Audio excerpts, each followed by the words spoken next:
And so it's my pleasure to introduce Kim Piccoli, our speaker. So Kimberly Piccoli is a fourth-year resident in the general psychiatry program here at UMass. She was born and raised in Rhode Island and received her undergraduate degree from the University of Rhode Island in biology and anthropology. She completed medical school at the University of New England College of Osteopathic Medicine. Her interests include medical ethics, forensic psychiatry, and addiction. And she is currently the chief of outpatient psychiatry and exploring jobs in outpatient psychiatry. And she's been wonderful to work with in the chief role. So I'm very much looking forward to hearing her presentation. Dr. Piccoli.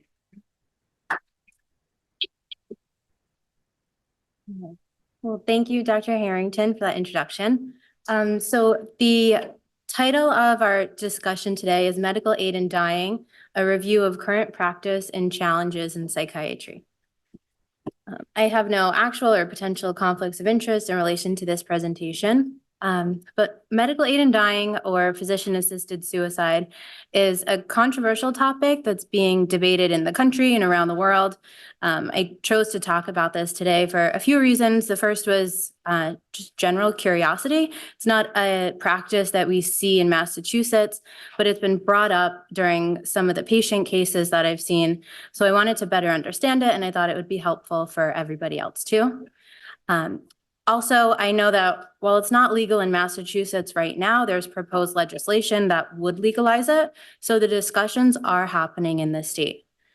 But the main inspiration for the discussion actually comes from a patient case that I was involved with during my intern year.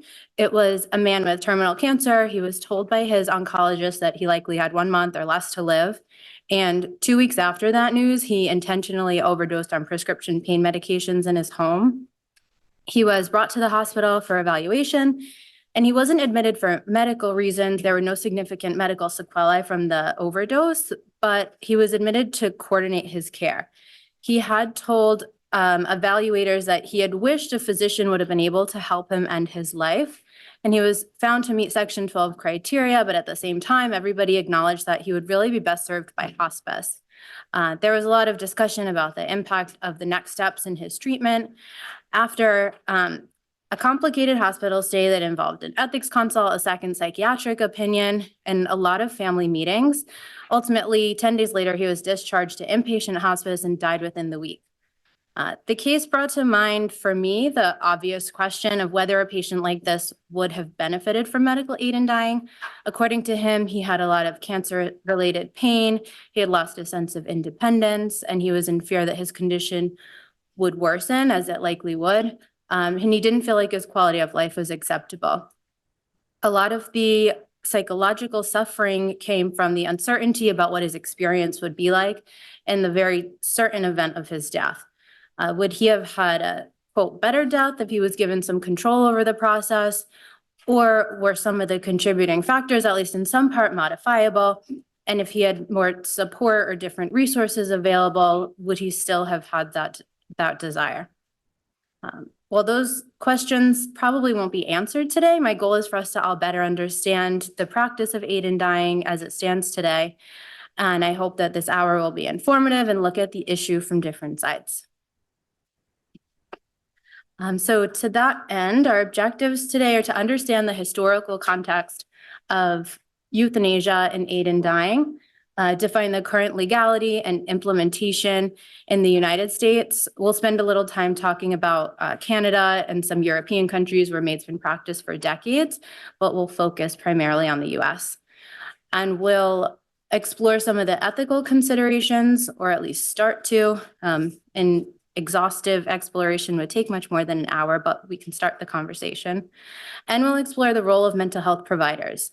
So like I said, in Massachusetts, the practice is still illegal, but some of us might end up practicing in states where MAID is already legal, and it may potentially become legal in Massachusetts at some point in the future. So we could all find ourselves navigating a healthcare system that allows MAID. So I'd like to start by talking about some of the terminology that we use when talking about aid in dying.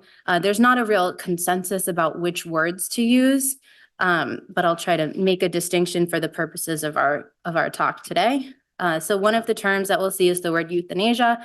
Comes from Greek words meaning good death. So it means painlessly but deliberately causing the death of another person. For the purposes of this discussion, we'll touch on the form of euthanasia that's being debated and is practiced in some places, just voluntary active euthanasia. It's also called termination of life on request in some of the European countries that practice that. And it's when a physician administers life-ending medication to a consenting patient with the intent to end life. The other term we'll be using is medical aid in dying. I'll call it MAID too, which is when a patient, typically terminally ill, self-administers prescribed lethal medications. The other terms that are used to describe it are physician-assisted dying or PAD, aid in dying, and physician-assisted suicide. This distinction between voluntary active euthanasia and aid in dying isn't agreed upon everywhere, and it varies between sources, but I'll try to kind of separate these two for today just to avoid confusion, and I'll note some of the places, the different countries where the terminology is different. A few other notes about the words that we use. The term physician-assisted suicide is contested. It's generally rebuked by supporters of aid in dying for a few reasons. People argue that it can be seen as biased and pejorative when describing this practice, and it's emotionally charged and can carry some moral and societal stigma that some people don't feel is warranted in the case of these patients. Other people argue that taking action to prematurely end one's own life is always suicide, regardless of the circumstances or motivations, and that physician-assisted suicide is the most appropriate term to use. The AMA considered this issue of terminology a couple years ago, and they decided that physician-assisted suicide is the most accurate term to describe the practice, but they recognize the difficulty. So I'll probably be using all of these terms to mean the practice of aid in dying. But we'll see kind of the disagreement about terminology is really just the beginning of the divide. So some other forms of treatments that can or may hasten death and end-of-life care, but are all legal, include voluntary withdrawal or refusal of life-sustaining treatment, like DNR, DNI orders, or removal of mechanical ventilation. Voluntary refusal of nutrition or hydration. It's also called VSED, which stands for voluntarily stop eating and drinking. Which can take up to 2 weeks to result in death and is when a terminally ill patient stops ingesting any liquids or nutrition. And the third is palliative sedation, which is the practice of using sedatives on terminally ill patients to reduce end-of-life suffering. It usually results in a state of unconsciousness until death. And this is legal even if the effect results in hastened death, because the intent isn't to cause death, but to relieve suffering. So the intent is the important distinction. So all three of these are legal. The Supreme Court said that they're included in a person's constitutional right to privacy. By contrast, the Supreme Court decided that aid in dying is not a constitutionally protected right, but that states can legislate it as they see fit. So I like history, so we can talk a little bit about the historical context of euthanasia and suicide and aid in dying. So kind of going back to ancient Greece, there were a lot of different views that were held at the same time, and we can see this in some of the writings. One of the ancient Greek dramatists, Sophocles, wrote about a protagonist that was suffering from incredible and untreatable pain. He asked his son to help end his life, and his son said, "No, I don't want to become a murderer and offend the gods." And the protagonist said, "I ask you to be healer of my sufferings, sole physician of my pain," which we can take to be an endorsement of voluntary euthanasia.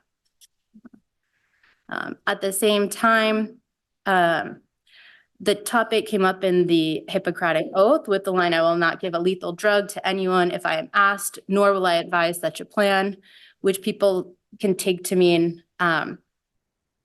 a reference to both assisted murder and assisted suicide. The reason it probably came up in the Hippocratic Oath is because there were different views at the same time that supported euthanasia, and it was practiced by some physicians in ancient Greece and Rome. So we can see that the difference in views goes back thousands of years.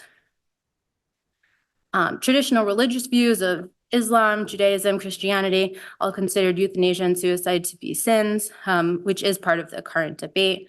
kind of moving forward in time with the advent of morphine in the early 19th century and more widespread use through the later 19th century, there were major changes to pain management and end-of-life care, and morphine was often used in terminal dying patients. There were some petitions at the time for euthanasia or mercy killings in the case of untreatable illnesses, though it wasn't legalized anywhere. It did spark debate within the medical community and the public. In JAMA, an opinion was published that said that doctors should not don the robes of executioners, which was the predominant view at the time. So throughout the 20th century, support waxed and waned. It was increased during the Great Depression, and then post-World War II, support went down again with associations between euthanasia and Nazism and the health and eugenics movements. In the late 20th century, there was an increase in discussion about euthanasia and aid in dying. Organizations were established like the Hemlock Society and Death with Dignity to advocate for the right of terminally ill patients to request and receive aid in dying. One of the notorious figures in the movement, who I wasn't familiar with, but my mom was, so I think it's just something that was happening in the 90s, was Jack Kevorkian. I know, it sounds like a lot of people were already familiar. So he was a pathologist in Michigan who was a controversial proponent of physician aid in dying. He kind of became, as I understand it, a caricature in the movement and in medicine. So before MAID was legal anywhere, he started assisting people who were asking to die. In total, he admitted to helping at least 130 people end their lives, and he went on news programs and radio shows to highlight his work. He was taken to trial 4 times for assisted suicide, and he was never convicted of that. But in 1998, he went on 60 Minutes and broadcast a home video of himself administering lethal IV medication to an ALS patient who had requested to die. Before this, he never actually admitted to administering the medications himself. So he was ultimately tried and convicted of second-degree homicide and served 8 years in prison. And after his compassionate release, there was a movie made based on his life starring Al Pacino. It's called You Don't Know Jack. So this is him with one of the machines that he invented to administer those lethal medications. So medical aid in dying and euthanasia are not new ideas, but they've gained traction over the past few decades. Sometimes we can see they've been sensationalized and they've never been without the controversy. So before getting into the legality in the United States, to briefly recap the status around the world, the first place to legalize either practice was Switzerland in 1980, followed by the Netherlands and Belgium and Luxembourg. More recently, Colombia, Canada, Australia, and Spain and New Zealand. Portugal legalized or passed legislation this past year, but they haven't defined all the regulations, so it hasn't come into effect yet. So in the United States, this map shows the blue states are where aid in dying is legal. The yellow state is New Jersey, where there's an amendment pending, but it's still legal. And in the red states are where there's pending legislation in the coming year. So 10 states plus DC are states where MAID has been legalized, and a little over 20% of the population lives in a state with access to MAID. Most of that comes from the population in California. It started in Oregon in 1997, followed by Washington and Montana, Vermont, California, Colorado, DC, Hawaii, New Jersey, Maine, and most recently, New Mexico. In every state where it was legalized, it was through legislation, except in Montana, it was determined to be legal through judicial ruling. So there's no legislation about the practice, so there's no clear guidelines or regulations, and there's no reporting system either. From what I read, it's not practiced very frequently, but we really kind of have no idea what's happening in Montana. And like I said, Massachusetts is considering legislation in the upcoming 2024 session. It's still in committee review. So in general, MAID has pretty consistent growing support among public opinion. This Gallup poll from 2020 shows support for both euthanasia and physician-assisted suicide. Support for PAS is highest among young white adults who identify as liberal, are college educated, and don't or seldom attend church, but support's over 50% in every group except for conservatives and frequent churchgoers. And interestingly, support for euthanasia is even higher among all the groups. Other polls have been done that show support is generally lower among Black and Hispanic populations. So views vary across national medical and local medical associations. The AMA has a definitive view against, saying a physician-assisted suicide is fundamentally incompatible with the physician's role as a healer, would be difficult or impossible to control, and would pose serious societal risks. And the APA notes that members are bound by the AMA principles of ethics. Mass Medical Society has a neutral position. The American Medical Women's Association, for example, has a position that's in favor. So there's not kind of even close to a consensus in medicine. As far as views among physicians, support has increased over time. In this Medscape poll from 2020, it showed support for PAD for terminal illness at 55% compared to 46% 10 years earlier. Support's not as high for PAD for non-terminally ill patients. Some polls also show that physicians generally support euthanasia less than PAD. So overall, physicians are a little more divided on the issue than the general public, but still trend in favor. Just to note, there's no states where MAID is legalized that physicians are obligated to be involved in MAID requests. They can always decline to provide care and are not usually required to provide a referral to another provider. So next, to cover the practice as it's done now, every state has specific language in their own laws, but these are some of the guidelines that are shared across states. So in all states, in order to be eligible, people must be 18 years or older, have a terminal disease with a prognosis of less than 6 months to live. They must have capacity and the physical ability to administer the medications, and they must be making a voluntary request. Some of the requirements that the physician have to make sure are met are that there are 2 oral requests, usually with a waiting period in between, a written request with witness signatures, diagnosis, a terminal diagnosis, and capacity agreed upon by 2 physicians, and a psychiatric referral if it's indicated. Usually that happens if there's a question about capacity, about mental illness affecting judgment. And end-of-life care must be discussed, which includes but isn't limited to palliative and hospice care. But hospice enrollment isn't a requirement to be eligible for MAID. There are waiting periods between the 2 oral requests, also a waiting period between the completion of all the requirements and when the medication can actually be dispensed. But a lot of states are making amendments to change some of those waiting periods. And most states have exemptions for people who have a prognosis of a very limited time left to live, like 2 weeks or less. Also, a provider has to determine that a patient's making a request voluntarily and without coercion. In California, a physician has to examine a patient by themselves without anybody else in the room so they can try to ensure that voluntariness.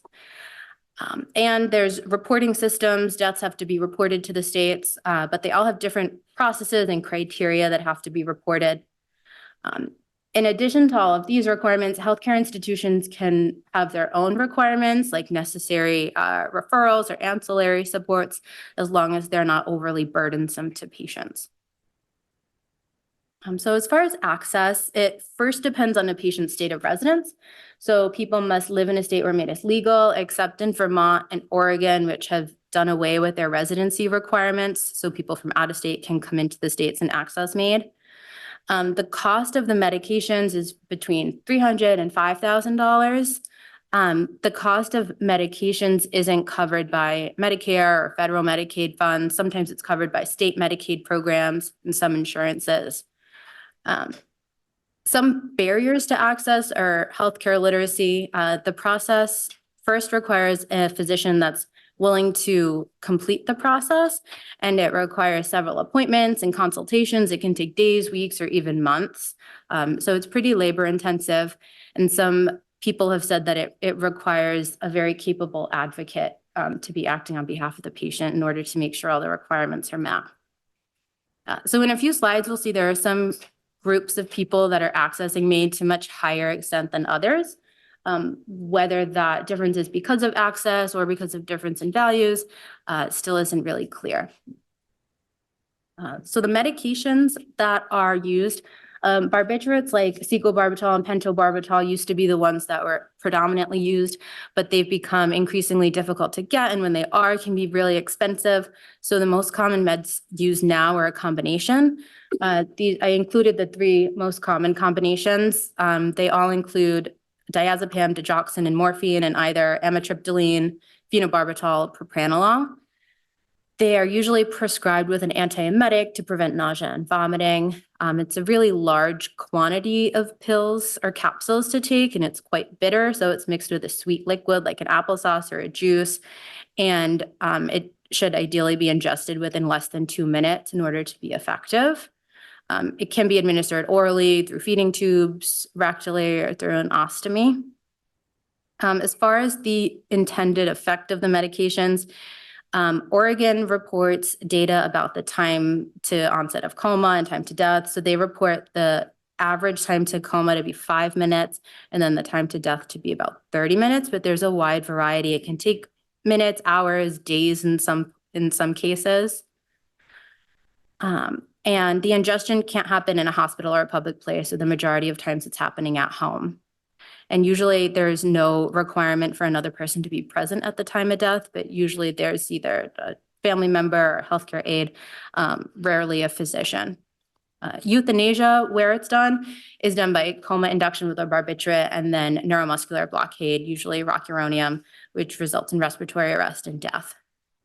In Canada, there are actually advanced directives that patients can sign that say if they self-administer the lethal medications and it doesn't result in death, then a physician can then come and administer the lethal IV medications.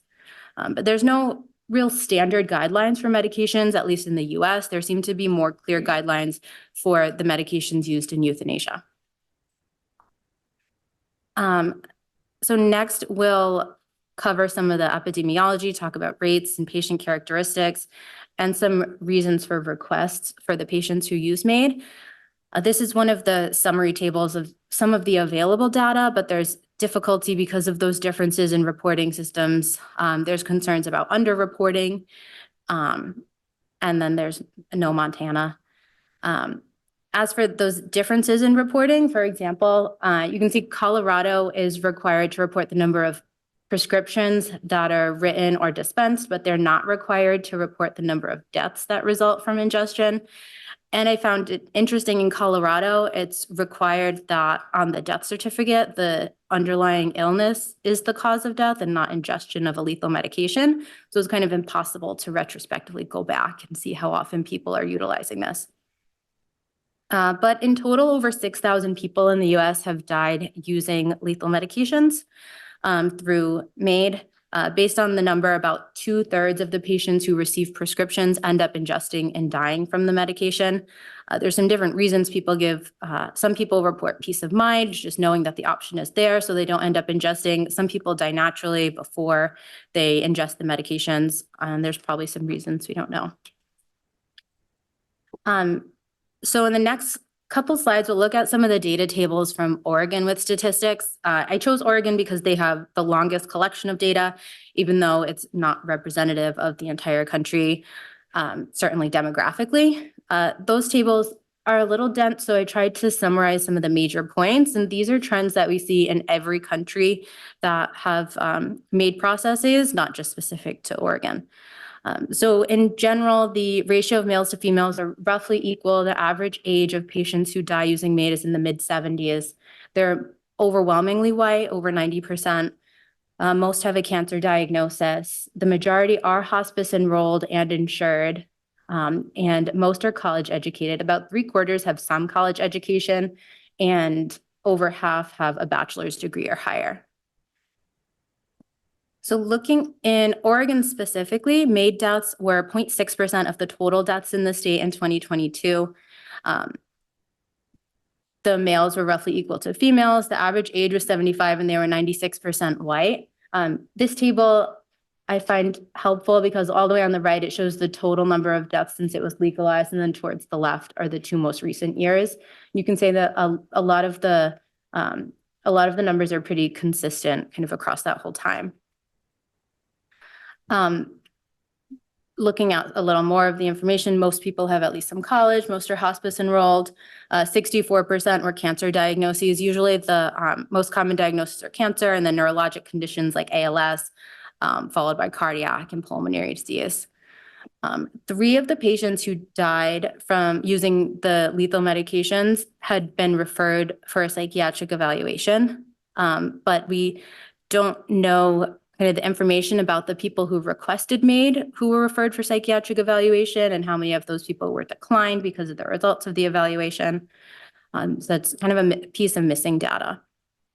And then the average length in 2022 of the doctor-patient relationship for the doctor who was prescribing was 5 weeks. That length of doctor-patient relationship has been declining over time. A few years ago, it was 12 weeks, and most recently it was 5. So that kind of raises the concern that some people have about clinics for aid in dying. So in some states and countries, and in Oregon, there are clinics that are kind of specific to offering services for medical aid in dying and euthanasia where it's practiced. So in a lot of those cases, patients' primary care physicians either decline or aren't comfortable in discussing aid in dying. So people will instead be seen by these clinics that specialize in end-of-life options. So in general, the rates of MAID increase over time in the states that legalize it. And I'll also point out again that we don't have the similar data describing MAID requests. So there's not great information about the proportion of requests that get approved or denied, or if there are any factors that really distinguish people who request MAID from people who end up receiving and dying from MAID.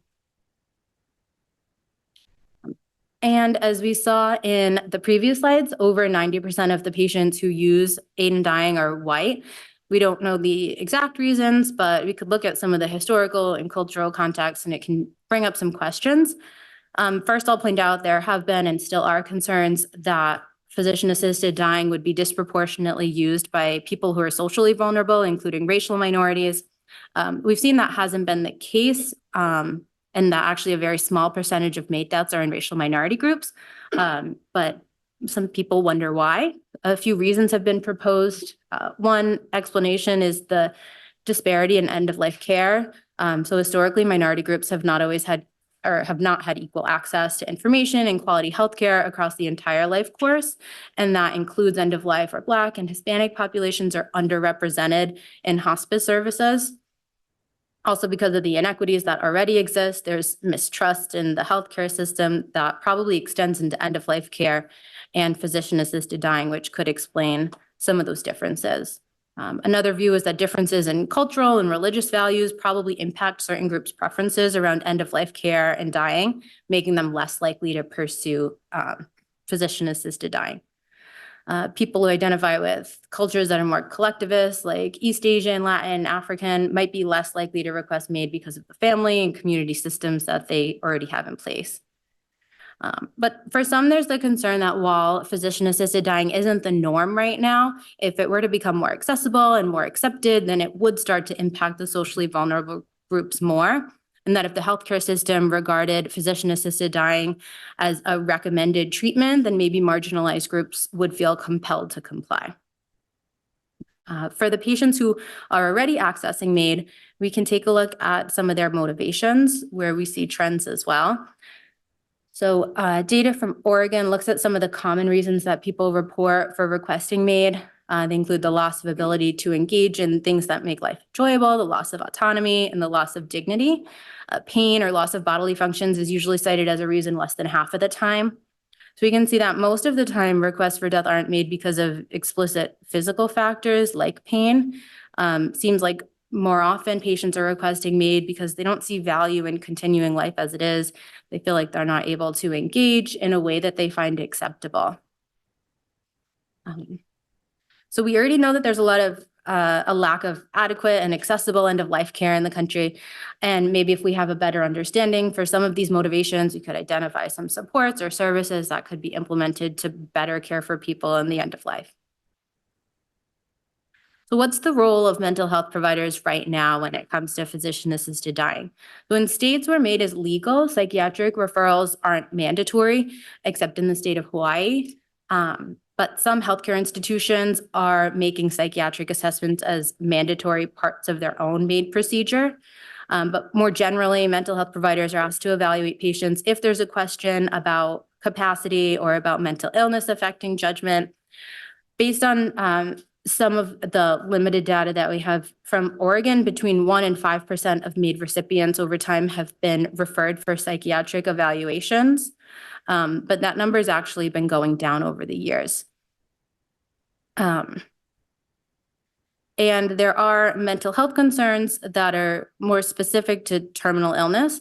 Studies routinely show higher rates of depression in terminal illness, and a desire for hastened death, which is often seen, can be associated with more severe depression and hopelessness.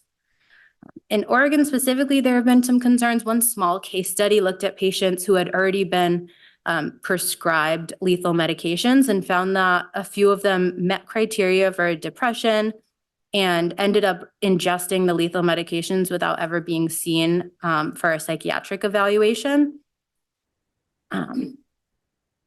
And screening for and diagnosing depression in terminally ill patients can be difficult because there's a lot of overlap between depressive symptoms and some of the symptoms of terminal illness or even the treatments. So it can be complicated to discern.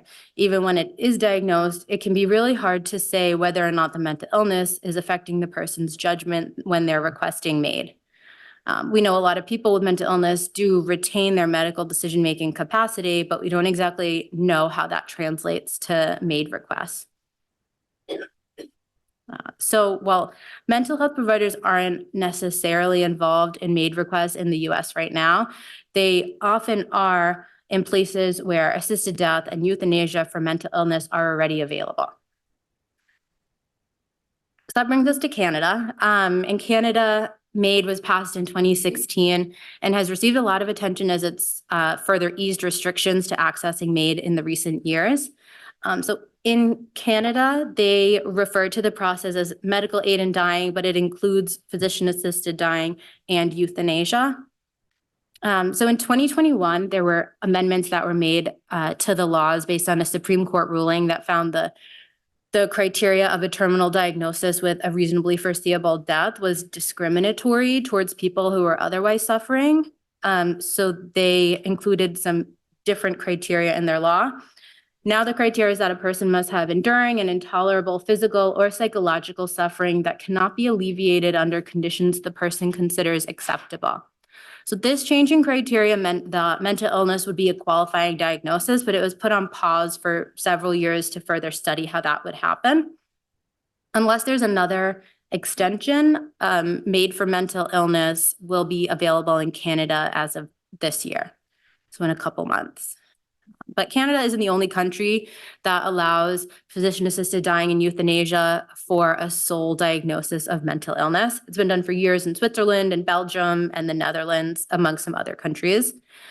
Supporters for physician-assisted dying for mental illness argue that to not allow it constitutes discrimination towards people with mental illness. Opponents similarly argue that allowing MAID for mental illness allows for the suicide of vulnerable patients who have mental illness impacting their judgments and in many cases don't have adequate access to care. So when I'm using the term MAID or euthanasia for mental illness, it's describing people who don't have a terminal illness, but have a mental illness that's causing unbearable suffering and are requesting to die. The total number of cases of euthanasia or aid in dying for mental illness is relatively low, but it does happen in the places that allow it. So these charts, again, in these charts, they use medical aid in dying to mean physician-assisted dying and euthanasia. So it includes both of the practices, but we can see some of the rates of use here. On the left, it describes the practice in Belgium, and on the right is the Netherlands. The total cases represent between 0 and 2% of the total deaths in those countries. There have been some small retrospective studies looking at euthanasia for mental illness, but there aren't many. This was one from Belgium that looked at 100 requests for mental illness. They found diagnoses of 58 mood disorders and 48 depression, with 50 cases of personality disorders and overlap between the two. And there were 13 cases of autism. They were all identified as Asperger's in this paper. The outcomes were almost half were approved and 35 completed euthanasia. In Belgium and the Netherlands, euthanasia for mental illness requires a psychiatric evaluation, but a psychiatrist doesn't necessarily need to agree with the final determination. So the treating physician is usually either a primary care physician or somebody from the end-of-life clinics, and they can make the determination that somebody qualifies. A psychiatrist could offer a different opinion and disagree with euthanasia, but the request would still be approved. In these countries, or in Belgium and the Netherlands, there are medical review boards, but their job is mostly to evaluate compliance with statutory requirements, and it doesn't review the determination that was made by the physician. So while the total number of psychiatric euthanasia cases is low, there's growing concern because of the pending access in Canada and concerns about expanding access elsewhere. So in the United States, MAID for mental illness isn't allowed, but there at the same time have been case reports published of patients with anorexia being prescribed lethal medications, which has been surprising to many. In this article specifically, the physician, Dr. Gaudiani, describes 3 of her patients who suffered from chronic anorexia. 2 of them were prescribed lethal medications. 1 ended up ingesting them, and the other died from natural causes actually on the day that they were planning on ingesting. So this doctor, Jennifer Gaudiani, is an internist who specializes in eating disorders and is based out of Colorado. And she's also proposed the term terminal anorexia to describe these patients and others. And the term terminal anorexia has sparked a lot of debate from what I can see. When we consider the mortality associated with anorexia, it's not surprising that the issue has been raised, but there's a lot of disagreement. So anorexia is difficult to treat, but up to 2/3 of patients will have a recovery even if it takes several decades. People who oppose the term terminal anorexia argue that it will take the option of recovery off the table and give in to the ambivalence that's characteristic of anorexia. Supporters of the term argue that they're responding to the patient suffering right in front of them and honoring someone's capable choice not to pursue more treatment. So even if MAID for mental illness isn't really allowed in the United States, we're kind of already being confronted with it. So when we think about the positions for and against physician-assisted dying and euthanasia, we can consider them through the lens of the 4 principles of medical ethics. When thinking about autonomy, proponents of MAID consider it to be respecting a patient's autonomy and allowing them to dictate the terms of their care based on their own values and goals. Opponents argue that autonomy should be respected, but it isn't absolute. And sometimes a person's autonomy has to be overridden when the result would be obvious harm. When we think about beneficence, proponents for MAID argue that it's acting for the benefit of a patient by alleviating pain and suffering, and in many instances, giving them psychological assurances. Opponents argue that the other options available, like quality palliative and hospice care, would actually alleviate most pain and suffering, and that the focus should be on enhancing those services. When we think about the idea of non-maleficence, proponents argue that the intention of MAID isn't to do harm, but to relieve suffering, so it isn't maleficent. Opponents argue that intentionally causing death is inherently doing harm and that it's contradictory to the role of a physician. Finally, when we think about justice, opponents argue that physician-assisted dying and euthanasia could lead to vulnerable people feeling coerced to end their lives, either explicitly or implicitly.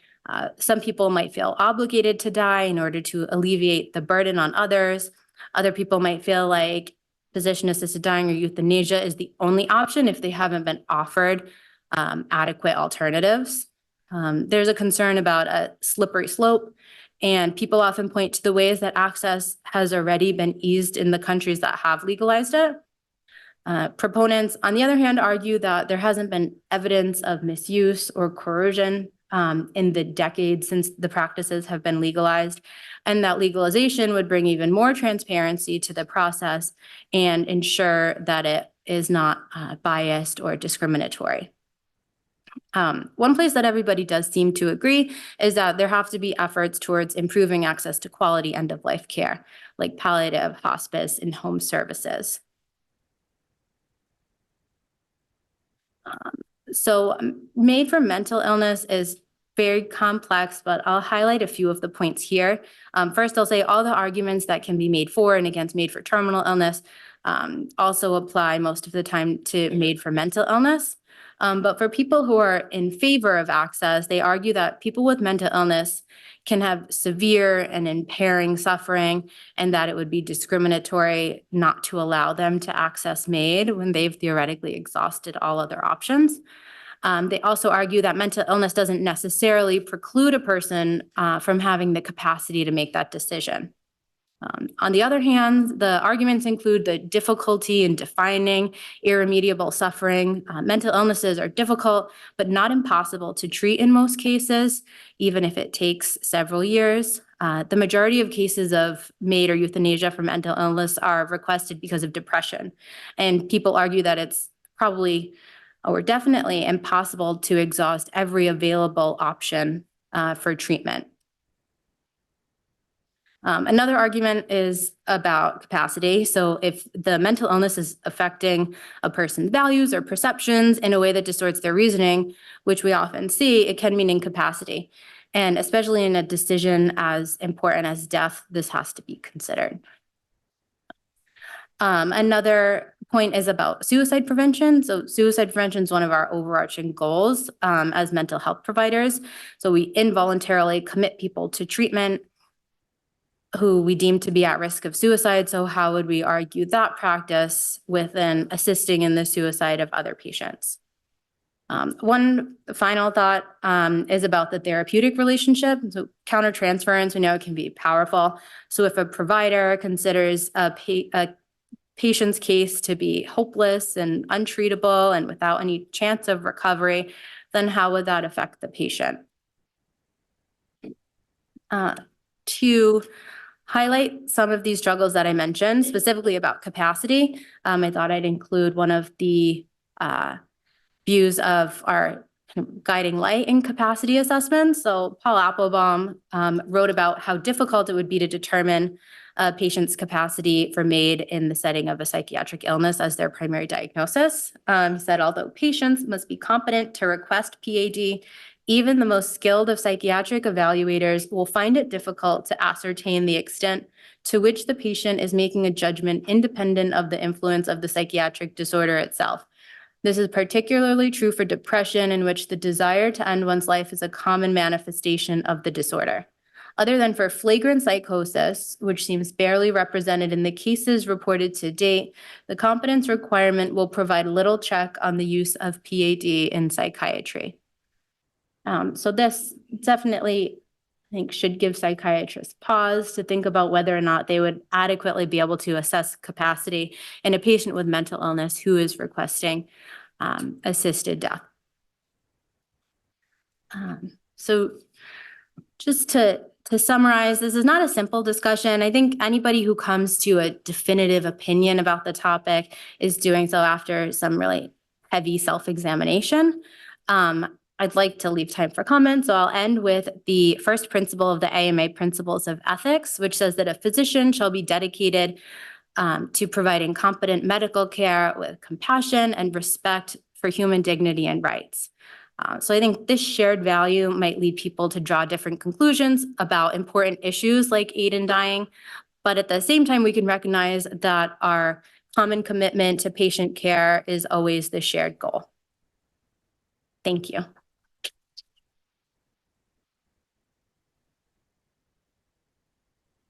Thank you so much. That was really wonderful. I'd like to encourage the people in Zoom land to put your questions in the chat. Are there any questions here in the room? Or we'll take comments too. Phrase the comment in the form of a question. Well, this is actually a very hard one to expect you to answer. Most of the questions you're going to get are not going to be, factual questions. They're going to be like, what do we do? But first of all, for anyone who didn't see it, the New York Times Sunday magazine, the Sunday before last, had an in-depth biography of one of the three patients of Gaudiani and Yeager. And it featured a lot of interview as well with Joel Yeager, who is retired now but acting as a psychotherapy supervisor in Denver. And I've had the opportunity to talk with him quite a bit about this. He kind of is the sort of patron saint in psychiatry of palliative psychiatry. And they make the argument that when a patient like the one in that paper who's been in severe anorexia nervosa with all of the medical complications for a few decades and just cannot stand the treatment, not aid in dying, they were arguing for palliation, just allowing the person to see their doctors but get palliative care.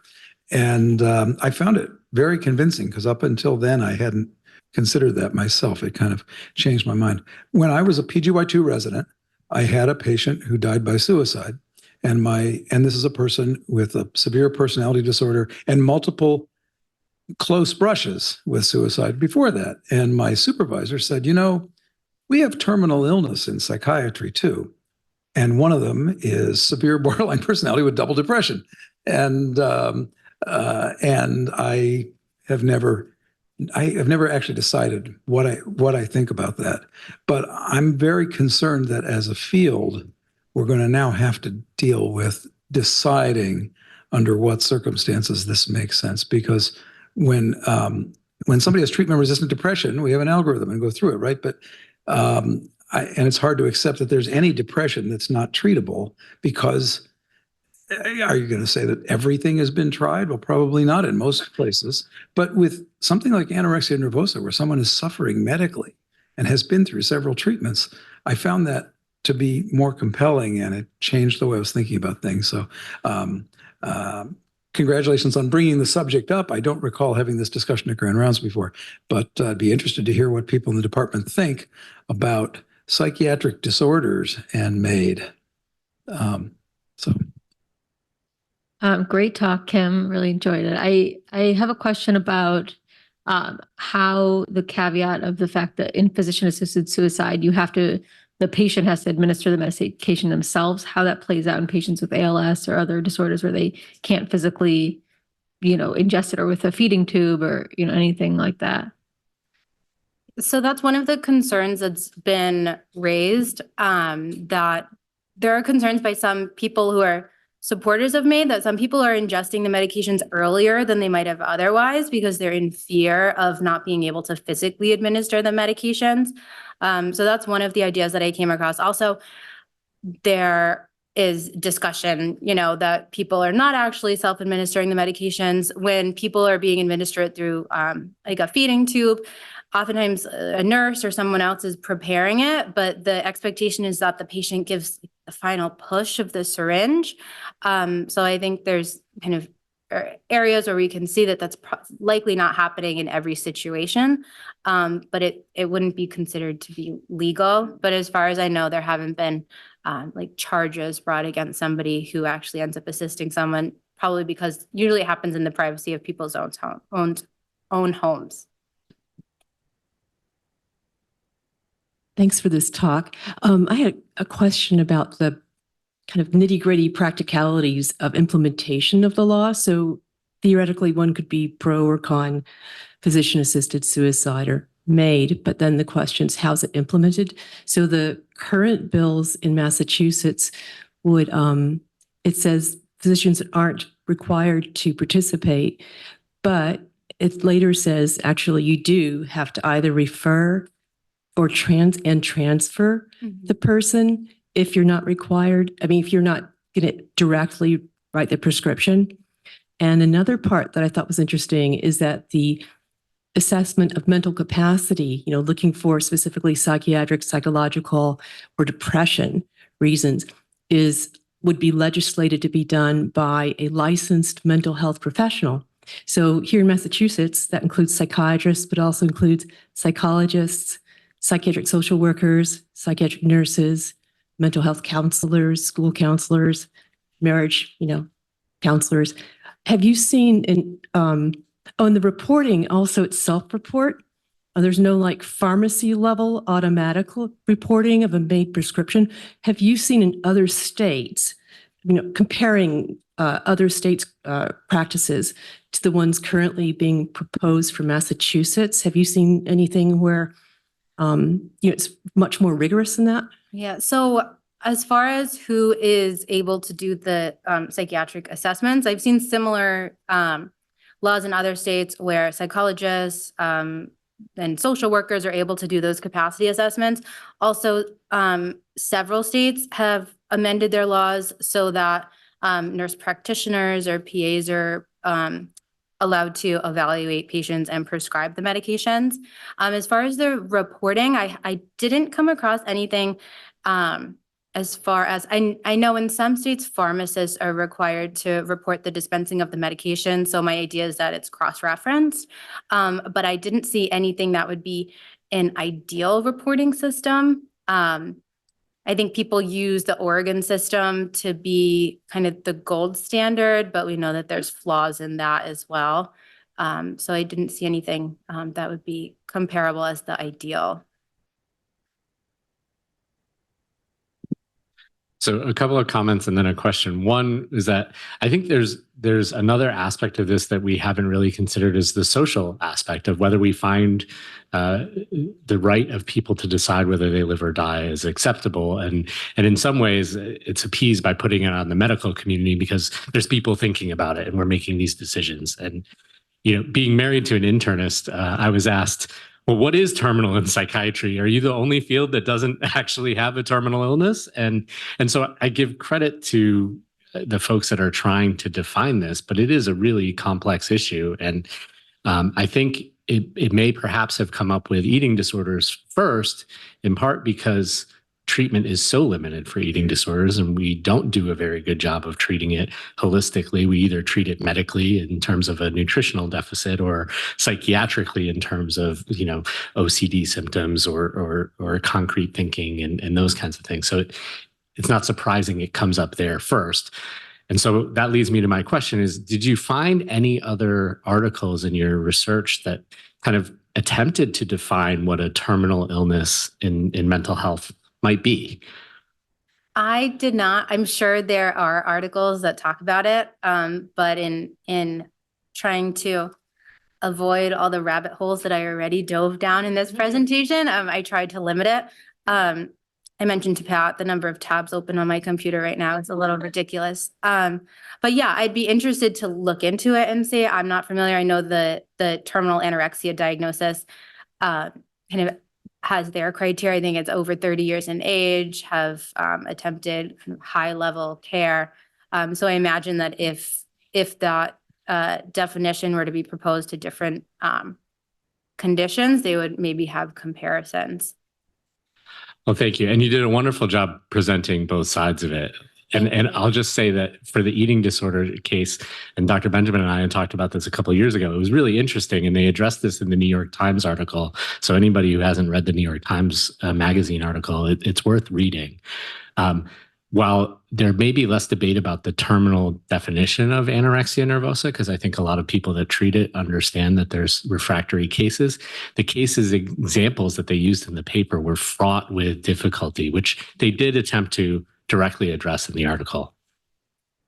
I'm going to jump in with Dr. Hobart's question because it was also one that I had about advanced directives. Like it got me thinking, like, should I put this in my advanced directive now? She brings up the case of like progressive dementia. What about putting it in advanced directives? So in some countries, it is able to be put in an advanced directive. the ones I came across are mostly in like Belgium and the Netherlands that say, if I am no longer able to do A, B, and C, then I consent to be euthanized by my doctor. So it is being done in some places. I don't know how proactive you need to be about it here in case it becomes legal. But it is something that's done in the places where euthanasia is practiced. And that creates the concern about, they're not able to consent to being euthanized in that moment. So as of now, at least in the US, right, the capacity and consent is a big piece, but in the places where it's able to be done for people who no longer have capacity or the ability to consent, I think it's a big question. Thank you, Kim. You have us here fighting for the microphone, which usually doesn't happen. I have a question. At a previous talk about MAID, they talked about, I can't remember the country that allows family to make the request for the patient. Did you come across anything about the role of family or other supports in MAID for mental health? So in very few countries, family members are required to be involved in the process. I think when I was reading about Belgium for MAID for mental illness, they required input from family, but the family couldn't override the patient's decision. In the US, there are no states that require that family members are notified or involved in the process. So that's a piece that might be lacking. Another, I guess, piece that involves family is in some of the European countries, euthanasia is allowed for children.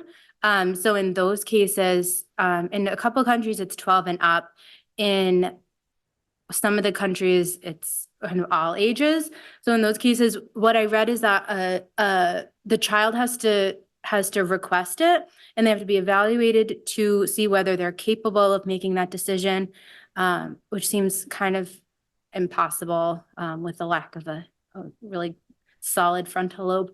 And then the parents have to agree to the decision, but it's kind of child directive and directed and based on the child's capacity in theory. So just kind of going back to the eating disorder key examples that you're talking about with Dr. Gaudiani, because that's kind of my niche. In the kind of like eating disorder world, the past couple of years, there's been a really interesting, as you mentioned, debate.